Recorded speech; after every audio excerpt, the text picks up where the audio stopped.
Lahat na yata ng hinahanap mo sa big bike ay nandito na.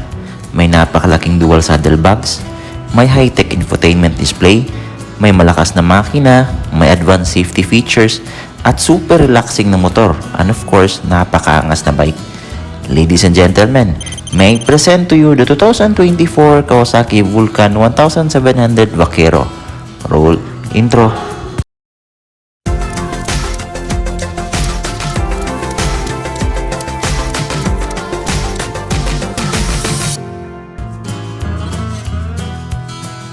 Ito ay isang Japanese Viber style cruiser bike ni Kawasaki.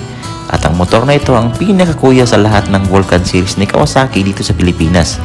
At talagang sobrang gara niyang tingnan, ano? Kung pang elegante lang ang pag-uusapan ay nasa ibang level ang motor na ito, mga master. Let us check first ang kanyang mga basic infos. Meron itong 1700cc engine, 4 valves, 4-stroke, liquid-cooled, 52 degrees V-twin engine, single overhead cam, merong maximum power of 73.41 HP, and maximum torque of 136 Nm.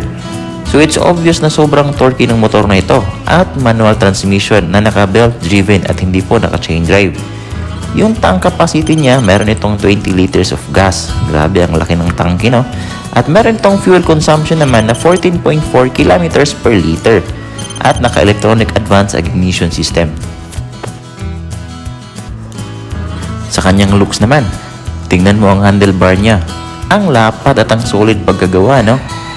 Meron itong sophisticated controls pero I think di naman siya ganun kakomplikado, no? Meron itong napakalaking head cowling na nagbigay macho looking sa motor na ito. At naka-LED yung headlight. Sa front suspension, meron itong 45mm Showa telescopic fork, naka-dual 300mm disc, dual piston caliper, at equipped with ABS na may sukat sa gulong na 130 by 90 rim size 16 tubeless tire. Sa rear suspension naman, naka-swing arm with twin air assisted shocks na merong 4-way rebound dampings. So kung suspension lang ang pag-uusapan, grabe ang comfort na nabibigay nito. Meron itong single 300mm disc, twin piston caliper na equipped with ABS din. May sukat sa gulong na 170 by 70 rim size 16. Ang frame na ginamit dito ay of course steel na double cradled with back section single tube backbone. One noticeable sa motor na ito ay ang kanyang dalawang malalaking saddlebags. Dami mo na siguro malalagay dito, ano? Ganda din ang taillight niya, no?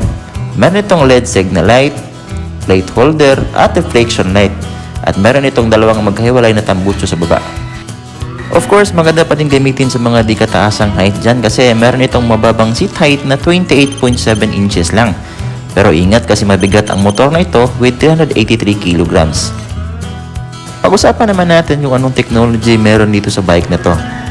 Number 1, meron itong electronic cruise control, meaning pwede mong iset ang specific speed at i-maintain ito nang hindi nag-accelerate.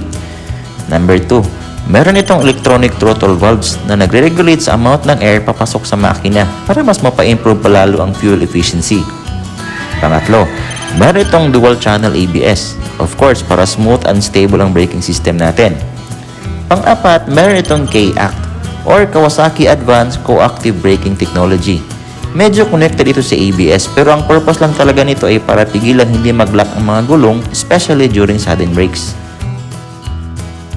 And with all these specs and features sa motor na ito, ang presyo po ng big bike na ito ay nasa 1 million pesos. Ano masasabi nyo? Comment nyo nga. At yun lang ang basic information na pwede nyong malaman sa motor na ito. Kung meron nga pala kayong gustong i-feature sa motor, comment nyo lang at i-feature natin yan. Hanggang dito na lang po. Kita-kits sa susunod. Ride safe po sa ating lahat.